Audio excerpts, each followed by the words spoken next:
Welcome to another edition of Pittsburgh Sportsline in the BPTV studios. Thanks for watching us on Comcast 7 only in Bethel Park. We appreciate it. And Verizon 32, you can watch us on all over from Nemacolin to Cranberry, Wexford, and everywhere in between. So appreciate you watching us. On Facebook, we're right around 6,400 likes, so we appreciate that. Thanks for all the likes and watching the shows. And I just posted up last night's show. Dave got it done before I left the house. I posted it up with the 9 guests on it, so it was quite the show. We'll talk about that a little later. I'm Al Levine, the Talking Machine. We got Chip Hayner here, Smoking Jim Frazier, and we're going to talk a lot of sports. And we start our show with What's on Your Mind, and we might as well do that right now. Smoking Jim Frazier, what's on your mind? Thanks, Al Levine, the Talking Machine. And if you want the green, Coming at you. Oh, man! Got to see Levine. Oh, You man. saw it, folks. A white cornerback. He was able to It bounced right off your hands. Oh, man, you get both hands It on looked it. like Le'Veon Bell this weekend. You were looking to run the ball. Oh, I was looking to go before I caught the ball. Man, that might be our first drop this year. It is. It's the first drop in 5 years. At drops least it didn't happen in the playoffs. Yeah, that's right. It's a regular season. There's a lot of Sorry to football throw left you to off, play. Smoking Jim. I hope A lot you of can football recover. left to play. Well, what's on my mind is a little bit of Pittsburgh Steelers, some disturbing things that I've been seeing with the Steelers, and I hope it's not what you were going to talk about, Chip. And when you mean to step on your toes there, even though you deflected that away from me. It hit you right off the hands. The Steelers, lately the coaching staff and the head coach is Mike Tomlin, so I got to put the blame on him, is playing players, I believe, that are injured. There's a difference between pain and injury, and you start off with Cameron Hayward. He was an injured guy, and they put him back in there in the play, and he's out now. I thought that Shazier shouldn't have played this past game. Is he still brittle? He's a brittle brother, but let him heal up in the bye week. They pretty much alternated him out there, and he played well at times. But why risk the injury? I thought that Big Ben, I think that the medical staff should be called on the carpet by Roger Goodell. That's part of his job, I believe, in player safety. Big Ben got a torn meniscus, and they put him back in the game. I thought that was just your franchise quarterback. You're jeopardizing his career. And last but not least, I think that Antonio Brown, who is maybe the hardest worker in NFL history, right up there with Rocky Bleier and Walter Payton, and a pretty good dancer. I thought that he had an injury, and there's no reason. He did have an injury. There's no reason to put that guy back in there with a hip pointer or whatever he had. I just think that there's no fear of chance of losing his job with Mike Tomlin, but he is acting like a coach that is a little desperate. I think that he doesn't live in his fears, but I think that he is doing too much to show that next man up philosophy, and it's starting to backfire on him a little bit. So they've been getting away with it a little bit lucky. If I was a player agent to one of these guys, I would be making noise with it. If I had to stop at Skip Bayless and work my way up. Whoa. But that's what's on my mind. I believe that Mike Tomlin and the Pittsburgh Steelers are a little negligent in player safety, and I'm a little disturbed about it. And that's why I bet on New England this past weekend and won some money. About time. Man, you've been shut out all year. It's brutal. Thanks for those insights, Smoking Jim. There's no player of the Pittsburgh Sportsline Player of the Week? Huh? What? No player of the week? But we still got an hour to get to. Maybe I may slip that in within an hour somehow. Stay tuned. And I can tell you what team he doesn't play for. That's a good tease. All right, Chip Hayner, what's on your mind? Oh, thank you, Alan. And Jim, you didn't step on my toes there at all. But, it's funny how that you should mention player safety. And Roger Goodell in almost the same paragraph, because I think one doesn't have anything to do with the other. Once again, Roger Goodell showed how little he cares about player safety when they handed down a $75,000 to Vontaze Burfict last week for stomping on LeGarrette Blount in the end zone. Okay, but they didn't do anything when he tried to wipe out Martellus Bennett's knees after the ball was clearly over his head and uncatchable. So, as far as player safety goes, my man Roger could care less. It's all about television ratings, which seem to be circling the bowl. Hey, did you see that barn burner on Sunday night? When was the last time you saw two high-powered offenses have a field goal contest and end up tied, okay, on national TV? I could just hear the wind being sucked out of their sails pretty quick. There was another real interesting game last night. Anybody watch it? I didn't think so. Last night I tuned into ESPN for a hot minute, and I have seen probably the worst NFL pregame show I have ever seen in my life. I bet you I could take three schmoes off the street and get more in-depth analysis of a football game than I saw out of Randy Moss, Charles Woodson, Steve Young, Trent Dilfer, and whoever else the schmo is that sits between them and mediates. It was the worst example of NFL primetime I have ever seen. I don't know what they're doing. But, this is consistent with the way Roger Goodell does everything. He doesn't care about player safety. He's not doing anything to bring up the image of the Shield. And then you've got the New York Giants and Josh Brown, okay? Mm-hmm. Now, Ray Rice became the face of domestic violence, and Adrian Peterson was sat out a year for abusing his child, and Greg Hardy has been banned from the NFL for multiple instances of domestic violence. Then you got Josh Brown, the kicker for the New York Giants, who had over 20 admitted instances of domestic violence with his ex-wife, and the Giants signed him to a contract extension. So they didn't take him across the pond to play in that game Sunday morning on in London. Oh, by the way, did anybody watch that one? I didn't think so. But now all of a sudden, after some deep soul searching, the Giants admitted that they made a mistake and they cut him. The domestic violence policy, I saw a comment about Roger Goodell yesterday. He said, well, it's complicated. There's nothing complicated about it.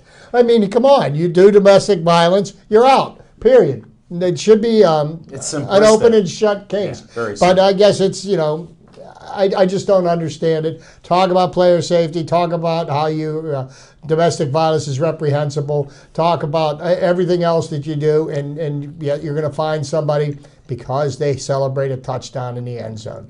Well, there you have it. It's complete mockery, and that's why the ratings are going down the toilet. Very good, Jim. Good job. Yeah, it's been shocking there, especially with Mara and his statements, and said they even knew about the abuse. But yeah, it's too obvious to go through it. All right, first I want to thank Olive Oil's Pizzeria. Had a great pizza, steak hoagie. Call them up, 412-831-1900. They'll answer your call or go pick up a pizza. Great place there, so can't beat it. Then Stay Joey Strong. Pictures of Joey before and after he got DIPG, and he died before his 9th birthday. Check out the Joey Favis Childhood Cancer Foundation. Donate $1. Donate time for their activities. They just had their Halloween party, and that's their last event for the season, although people are doing different little things at the school and after sports and all kinds of things out there. So check that out. Now, if you have a group and you want money and you need money for your group to do something in Bethel Park with the kids, contact the Bethel Park Community Foundation. They have from $100 to $5,000. Get your app online, bpcf.org. Check it out. A lot of great things and things happening in the community, and it's a great organization that helps support Bethel Park. What's on my mind is the Steelers set me up for getting a blown-out football game, and Landry Jones, got to give hats off to him that he got back to his, what was he, at Oklahoma? Yes, sir. And his passing days there. Mm-hmm. And he did throw a stupid interception there, and nobody was open, but that happened. But he did keep us in the game, decent stats. And the defense still showed how there's issues there from top to bottom with the defense. Pressure on the quarterback, they tried at times. But it was just a frustrating game because you kept thinking, we're in the game. We could do something. Then they're like, we're out of the game. They're scoring a touchdown. They score another touchdown. You know, they kept Gronk under control, and the other Martellus Bennett kept him down to one catch. So it was a sort of enjoyable game, but frustrating because we knew they were going to lose. You know, there was no doubt about it. Smoking Jim won a house back, so, I mean, you need that during the season. He's got to go for like 3 more so he can get even. But those things happen, and we got the bye week, so we don't have to worry about Steelers. Big Ben was out throwing the football. Now, I didn't think they practiced on Tuesday, but they said he was throwing the football today. What goes on? Their practice schedule when they're on the bye, they practice Monday, Tuesday, and Wednesday, and then they'll be off Thursday, Okay. Friday, Saturday, and Sunday, and they go back to work on Monday. I knew something happened because then they're off 4 days in a row. So Correct. I got to check that seat. You can't give them Tuesday off and then Thursday, Friday, Saturday, and Sunday. I mean, The CBA will mention yeah, you're off 5 days of work too. I want that job. that's what they did. Well, it's safety first. That's Yeah. the NFL's mantra. Yeah, it is. Safety first for the players. That's why we play all these exhibition games and no starters play. That's why we play our 16-game season. And some of our defensive players aren't playing. But, hey, I'm hopeful for the Steelers. I think I got to lower my expectations for them. I'm going to go down from that 12-4. I don't know what level I'm going to yet. I have to see when Big Ben comes back because it's 2 weeks off, 4 weeks off, 6 weeks off. It'll be interesting to see what he does do and when he does come back because I still don't know how they cleaned up this meniscus and just did some repair work. So I don't know, and it was a slight tear. Who knows? At least they give honest reports, unlike the Penguins and the Pirates. So we'll see what happens. And Sid Crosby's in the game tonight. Skating tonight. So, Welcome back, Sid. first game back. Can't wait. That's great. World Series is tonight.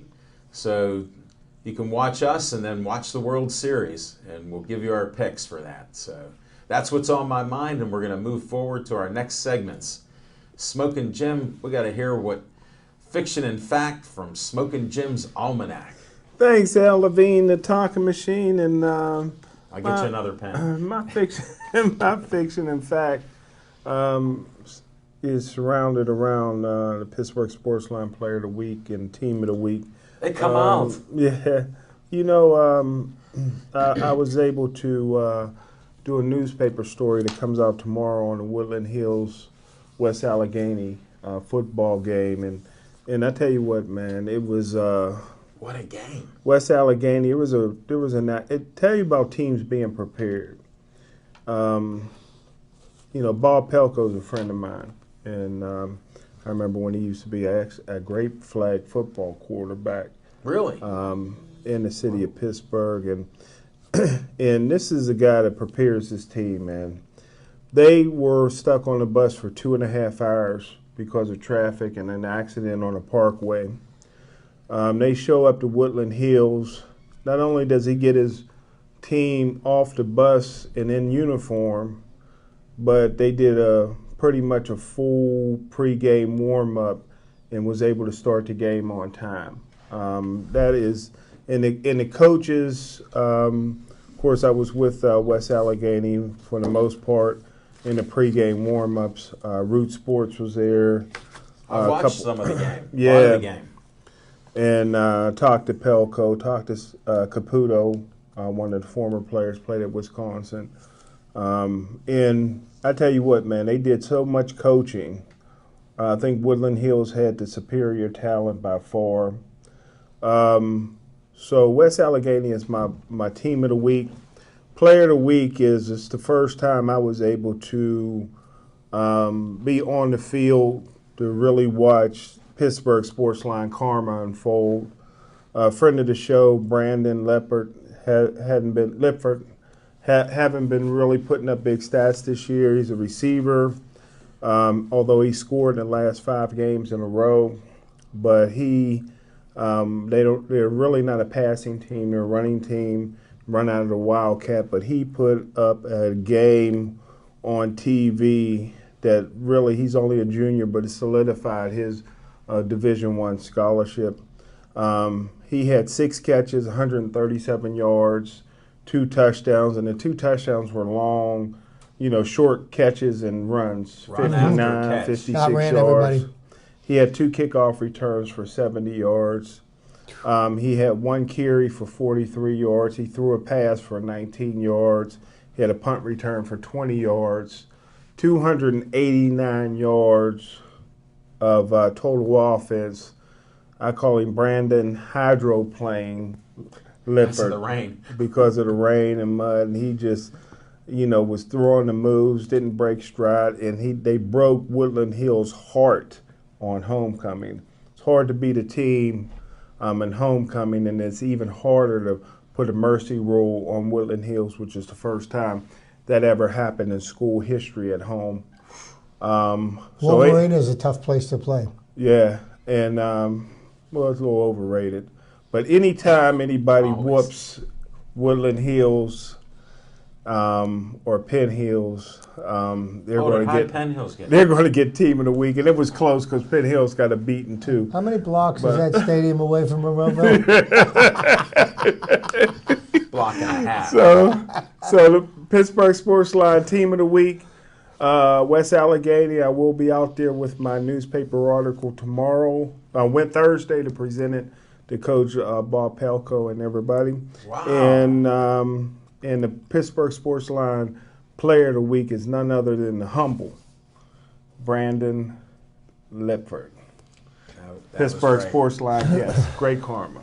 Well, he wasn't a guest. Yeah. Oh, that's right. Yeah, him and that other brother. Yeah, and his mom, and then him and the other guy, Stevens, that's in college now. And his mother's a cancer survivor. Yes, she is. Is that breast cancer? No, brain cancer. Okay. Yeah. Okay. Thanks, Smoking Jim. You're welcome, sir. Appreciate all those facts. You can't remember all the brothers that you interviewed, huh? No, I did forget. All gets kind of scrambled up. Yeah, they were nice. All gets scrambled up a little bit. They were confident guests. Yeah, Hollywood Bowl, remember? Yeah, I got that. Yeah. I got it now. That slipped my mind. We had so many guests last night. We'll get to that in a few minutes. All right, let's go to Chip Hayner's trivia time. Oh, thank you, Alan. And Jim, I just want to make one mention. I want you to hold on to a thought while I go into my trivia section, because when we get done and we get into our Steelers segment, a very well-prepared, well-coached team. Keep those words in mind. Okay? Thank you, sir. Wow. So, tonight, history is being made at Progressive Field in Cleveland, Ohio. 2 teams who have had the longest droughts in Major League Baseball history from winning the World Series play at 8:08. The Cleveland Indians taking on the Chicago Cubs in the Fall Classic, the 113th Fall Classic. This is, of all the major championships played in the United States, this is the oldest one going.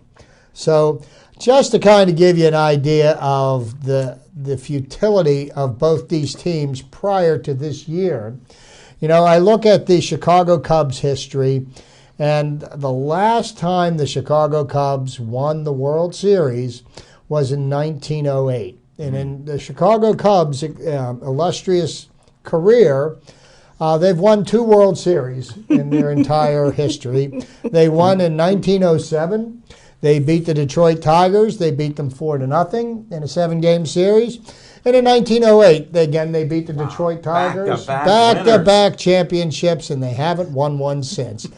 The Cubs have made it to 10 World Series, the last one being in 1945.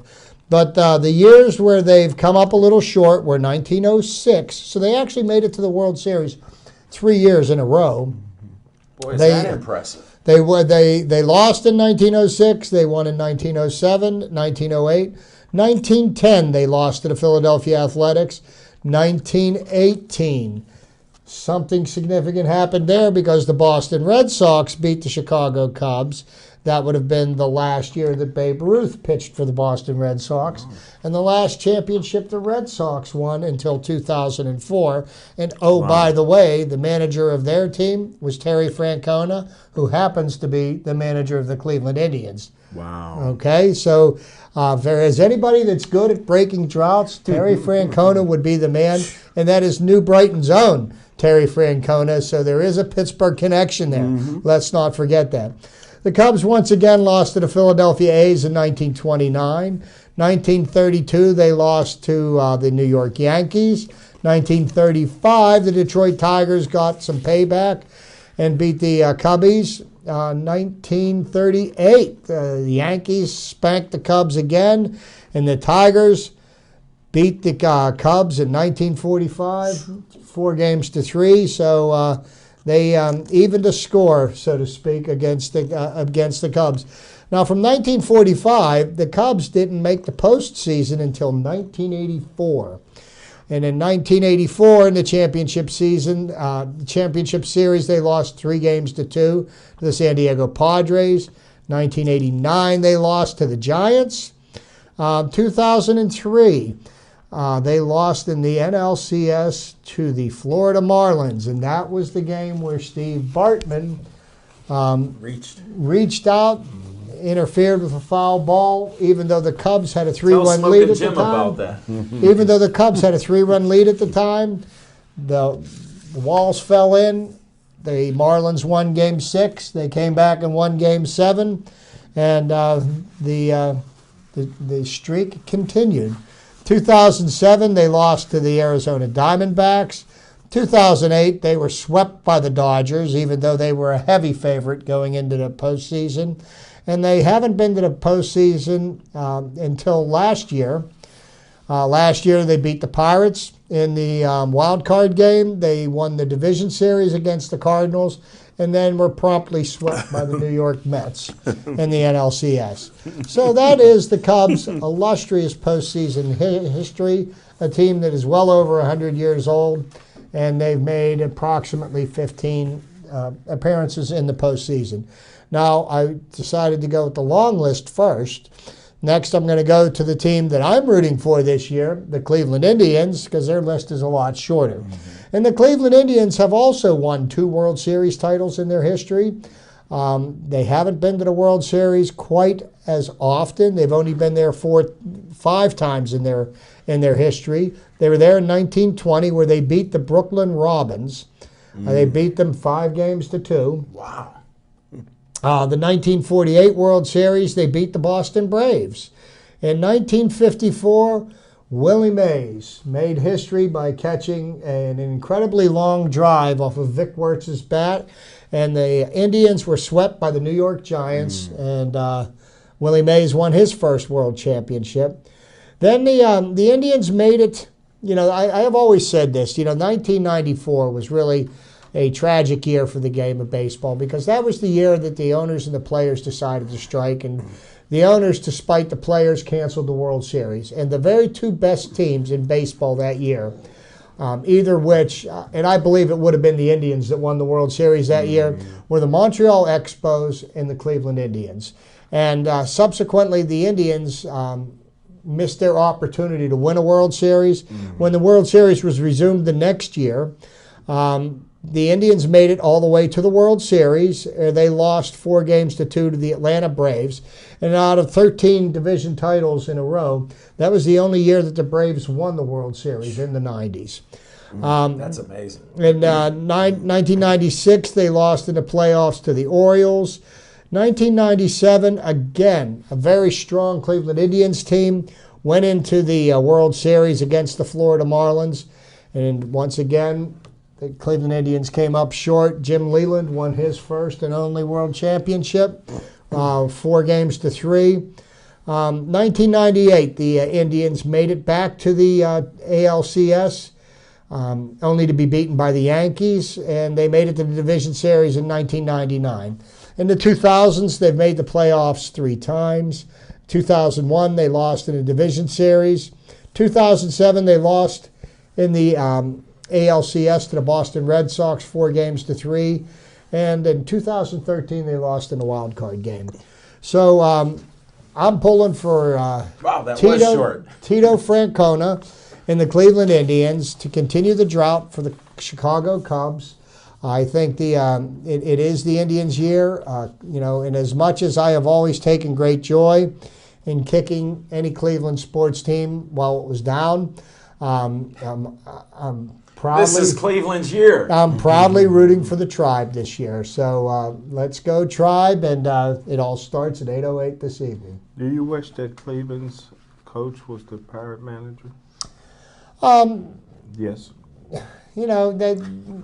Jim, when the Pirates, from New Brighton, when the Pirates were Joe searching, Madden's from Western Pennsylvania Jim, too, I think. When the Pirates were searching for a manager, he was already employed by the Boston Red Sox, so he wasn't available to be hired. So, am I happy with the manager that we have? Yes. I don't wish for things that that could never be. Which is the opposite of smoking Jim Frazier. I like the what-if game. What if you didn't ask what if questions? Barry Bonds didn't cheat? He'd be in the Hall of Fame. What about Pete Rose? What if he didn't bet on baseball? He'd be in the Hall of Fame. Oh, didn't Barry Bonds have like 3 MVPs before he started juicing? Thank you. He didn't have to cheat to be the best player in the game. Why he did it, only he can answer that. His mind got in his way. His ego.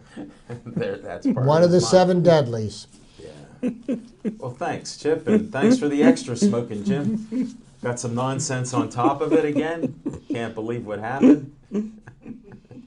Well, we'll go to On Location last night. Had a great show at Atria's PNC Park. 9 guests. We started our show out with a guy that I met through Frank Merja, Lee Trebosic, a magician. He's been doing magic acts for all over the country. And here we started talking to him. He's a big Steeler season ticket holder fan.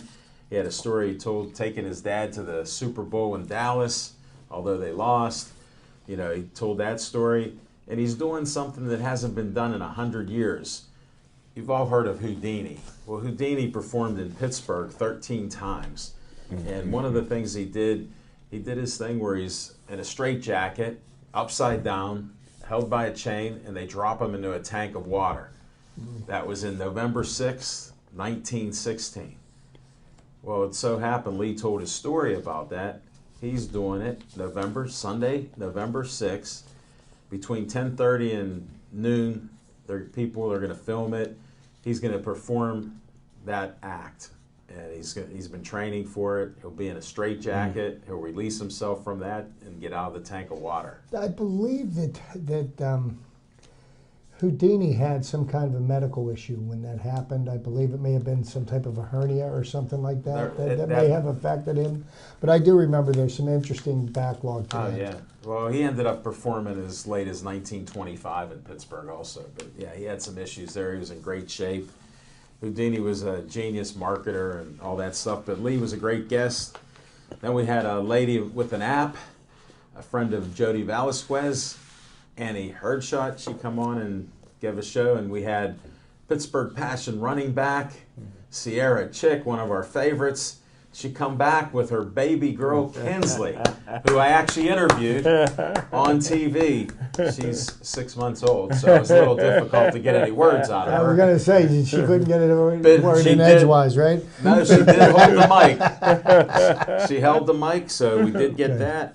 We had a bunch of guests. We had a great defensive lineman, an end from Westinghouse, Tyrese Hicks, and his dad, John. Tyrese, he had 4 sacks in a game against Carrick.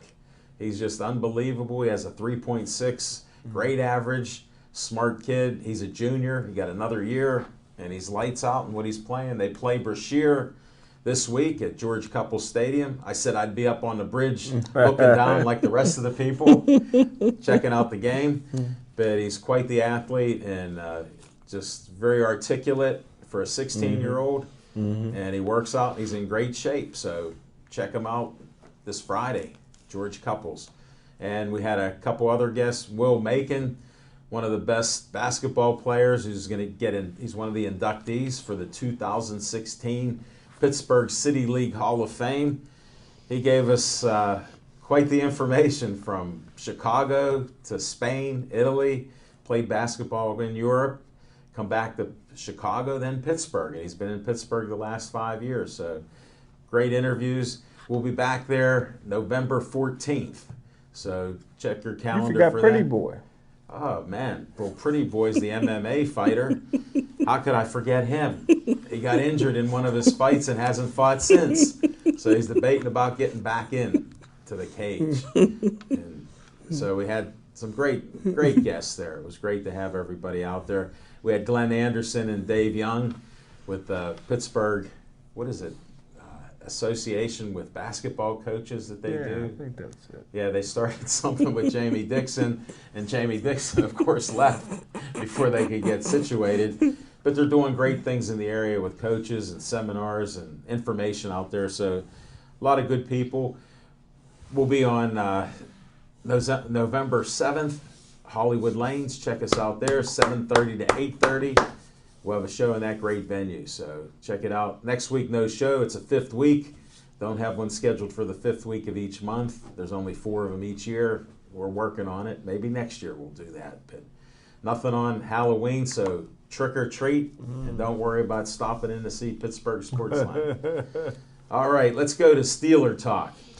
Okay. Did we all watch the Steeler game? If I could get, I'd like Jim's input, and obviously.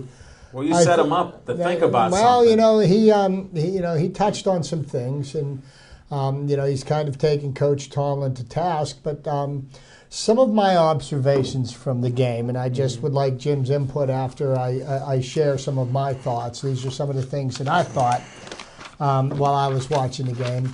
We watched 2 different coaching staffs in action on Sunday. One was very methodical. They were very well organized. They had a plan to attack the other team's weaknesses. And, every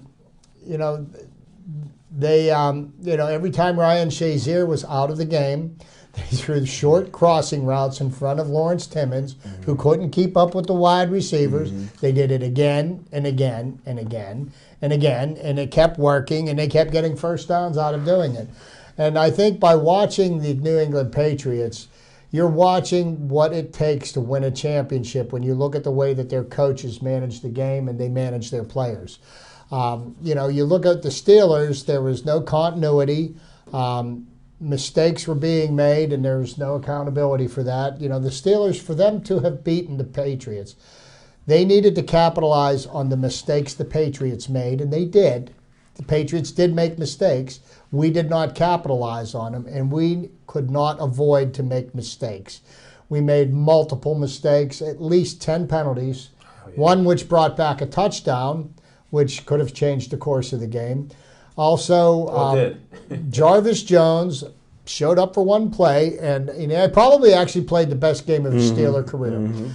First play, and he strip sacks the ball, recovers the fumble.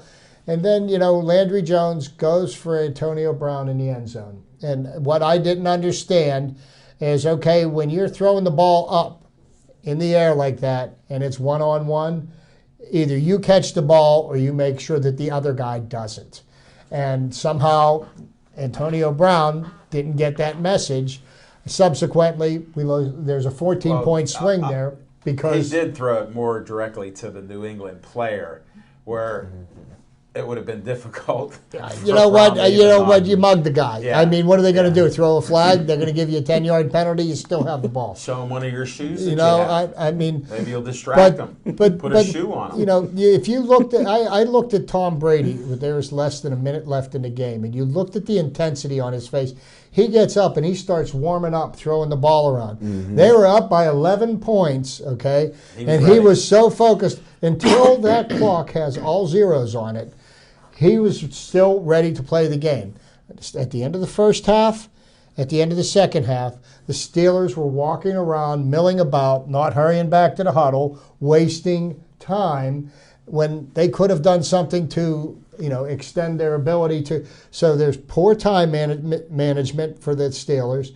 You look at Belichick. Belichick's men, they were prepared. They were ready to go. They were organized. They were methodical in the way they approached the game. The Steelers were haphazard. The right hand didn't know what the left hand was doing. But New England did play a sloppy game. For them, yes. Yeah. But for them, with what they're taught, and one thing I want to interject is Belichick is playing chess. Tomlin's playing tiddlywinks. Exactly. So, I mean, those are some of the things that go on. It's obvious. Just like when Belichick's playing his things, whatever he's done in the past or cheat or whatever else you can call him out. But he sets the other team up because he plays against their strengths. They try to do their thing, and he stops them at that. So they got to do other things, which plays right into his wheelhouse. He is the best in the business. I hate to have to admit that. There is anybody better. I was listening to Josh Miller talk about how Belichick does things, okay? And this is the difference between the way Mike Tomlin manages his team and the way Belichick manages his. Josh Miller said that there were only two people on the Patriots that had get-out-of-jail-free cards. One was Tom Brady. The other one was Gerard Mayo. Everybody else, it was known that they were put on notice. Josh Miller had a bad game, okay, punting. The next day, they had 6 punters in there trying out for his position. Not that they were going to get rid of him, but he was just letting him know, you know what, you're one more bad game away from being gone. And Belichick doesn't care who it is. He will cut you in a heartbeat, and he'll always have somebody that will play their heart out for you. And you just don't see that out of Tomlin. Tomlin puts up with the same mistakes made time and time and time again, and there's no retribution for it. And, when you need the players to perform, they just weren't there. What do you think? Well, can't dispute anything that you said other than I'm not so sure how much is Belichick, how much is Brady, because I was around in the Cleveland Brown days. I remember them. Now, coaches mature and they get better, but Cleveland didn't have a Brady. And this is a rare dude, man. I mean, he cut Bernie Kosar. Yeah, he was Cleveland's favorite son. Yeah, he sure did for the guy that's colorblind, Vinny Testaverde. But there's more than one way to skin a cat. Since 2007, they both got the same amount of Super Bowl victories, Tomlin and Belichick. I think that Tomlin's biggest problem right now is his arrogance. He's getting rid of coaches and putting coaches in who's not qualified to do the job. Keith Butler, what's he doing? I see no flavor with that defense. I can't understand what he's trying to do. I think he was in over his head, being a 40-year, lifelong linebacker coach. I think that would be the same if they promoted John Mitchell, who's never coached anything but defensive line. You have to be a special guy to be a coordinator. And I don't think that I don't think Tomlin is a guy who's going to take the credit when it does good. When the defense did good the first game, it was a Tampa 2 look. It was this, it was that, it was all Tomlin. Now people are blaming Keith Butler. So is it Tomlin or Keith Butler or what? But who would you take if you had to at this point in your career? Would you take Brady or would you take Ben? I'd take Brady, and I'd take Ben.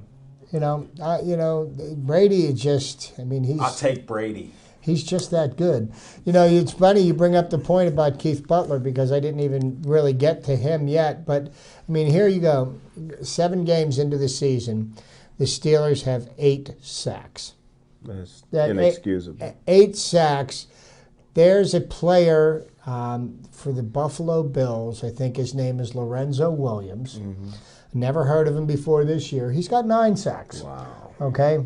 And, Steelers' defenses were predicated on, on pressure on the quarterback and getting turnovers, and we're not getting either of them. No, actually, the Steelers' defense has always been and this is from Chuck Noll's days, stopping the run, pressuring the quarterback. Right. We don't do either right now, and I think Cam Hayward, in a moment of frustration, said it looked like the defense quit on Sunday. I don't know if that's the truth. The coaches came out today. I don't know what he was talking about. Well, I mean, look at the film. We got the ball run down our throats the last 2 games in a row. I don't think Cam Hayward's played well enough over his career to make those kind of comments. Well, that to me that just shows that they're not buying into the system. Good point.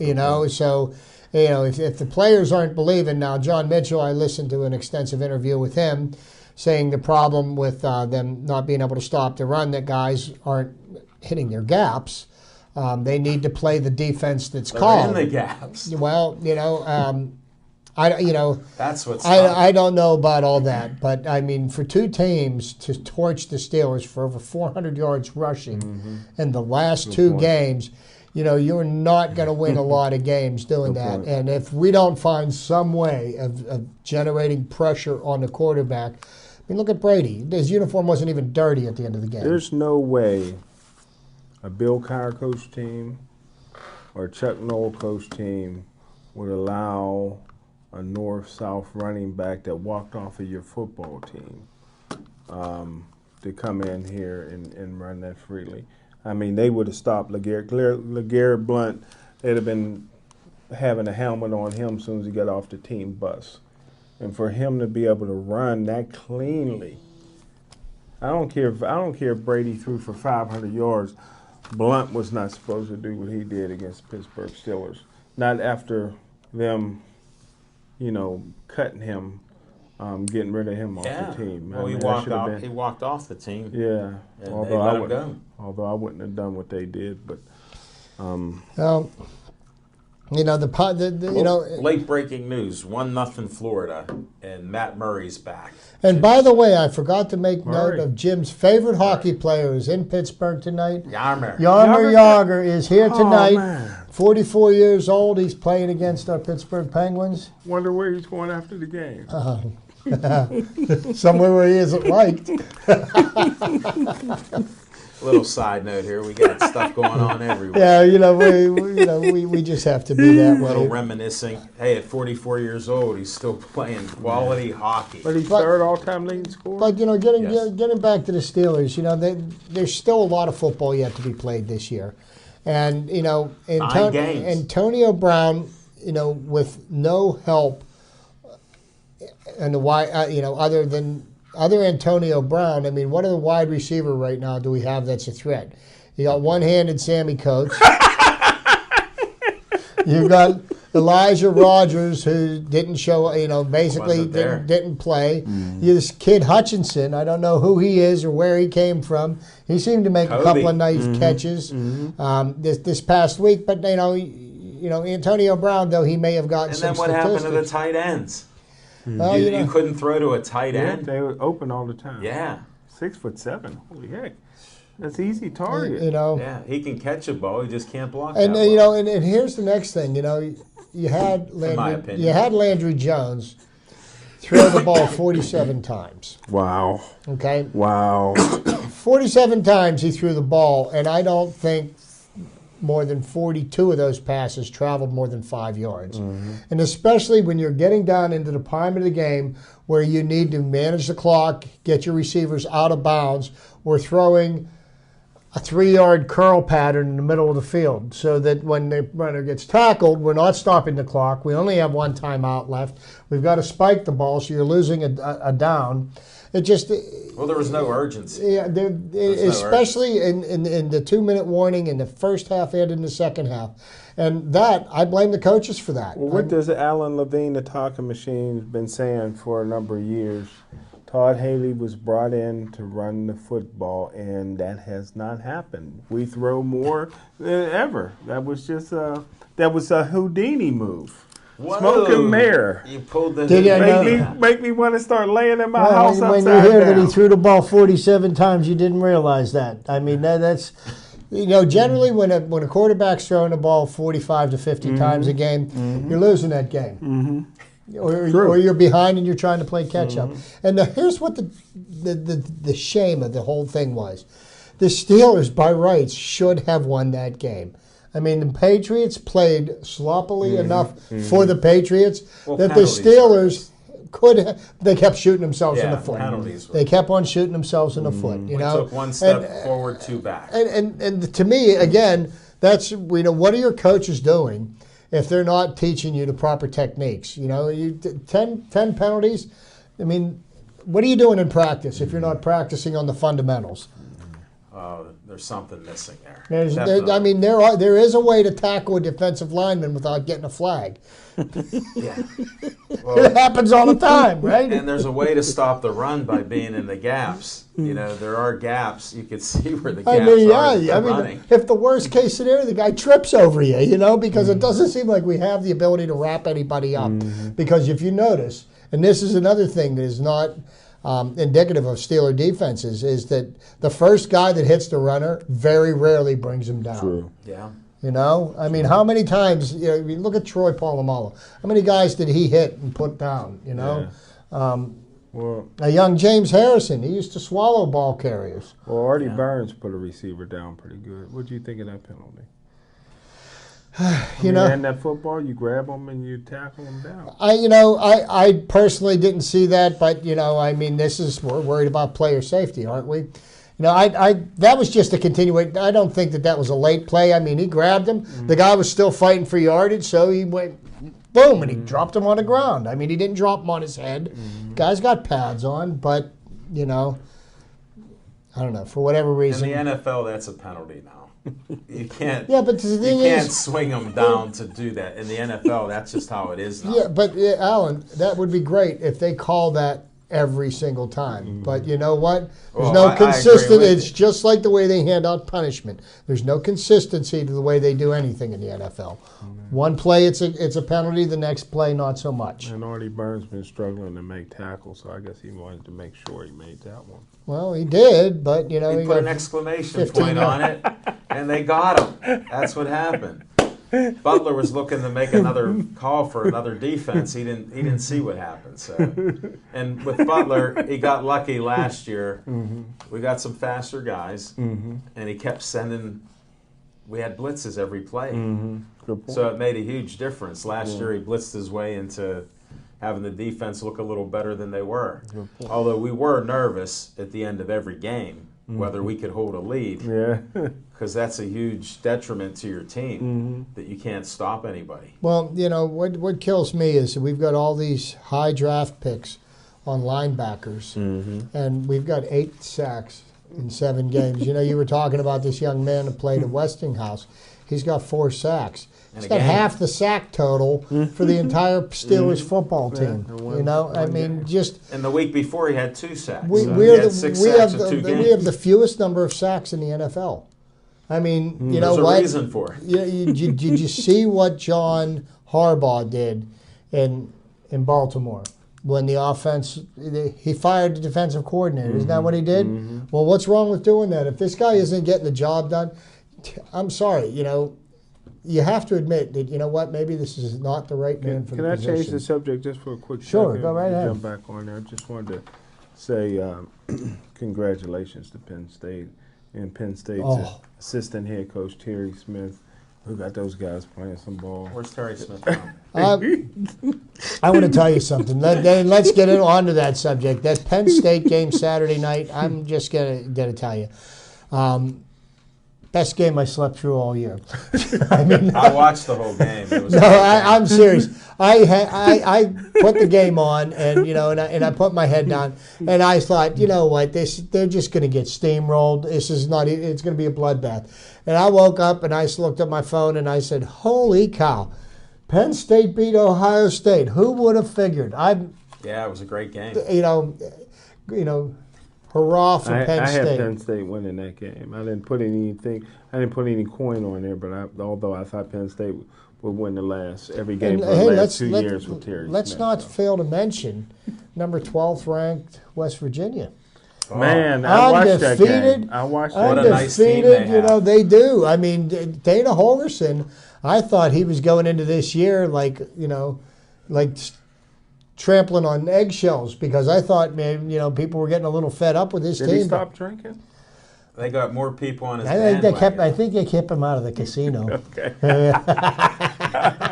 They keep him under wraps. But unfortunately, West Virginia's been playing. Quarterback's been playing good line. The receivers. I mean, they've played two teams back to back with explosive offenses, and they got some physical teams coming up though. That Big 12 is no joke. That Big 12 is a meat grinder. I like to see West Virginia. And you remember when Major Harris was there, they went all the way to the national championship and got blown out by Notre Dame. So I think I would like to see that happen again. Not with Notre Dame. Notre Dame. Not Notre Dame. They're blowing up. Yeah, they've blown up big time. But so the local teams are doing well. Now you've got a game that Thursday night. You get Pitt and Virginia Tech. Is that Thursday night? Yes, it is. Yeah. Wow. Tickets are hot, man. I mean, $6. You can see a Pitt game for $6 if you can scrape up enough coin. Maybe. I knew a family, a nurse. They got money. The nurse, the husband's doing very well.